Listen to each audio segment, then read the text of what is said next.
আচ্ছা, তোমরা কি কখনো আলু দিয়ে মাটির হাঁড়ির উপরে রং করেছো? করোনি তো? চলো তাহলে আজকে আমি করে দেখি, আর কেমন হয়েছে তোমরা কিন্তু কমেন্টে জানাতে ভুলো না।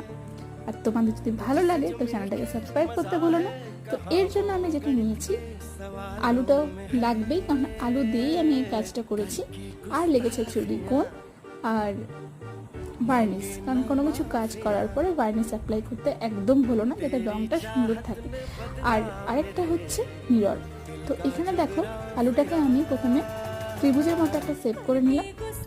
বেশিরভাগ ক্ষেত্রে আমি দেখেছি ওয়ার্লি পেন্টিং করার সময় আমাদের কিন্তু এইটা ত্রিভুজের শেপটা খুব বেশি পরিমাণে লাগে, তাই বারবার ত্রিভুজ আকার থেকে এরকম করে খুব সহজেই তোমরাও করে নিতে পারো। আর একটা সিম্পল ডিজাইনের মাধ্যমে আমি আমার এই ছোট্ট কেটলিটা খুব সুন্দর করে তুললাম।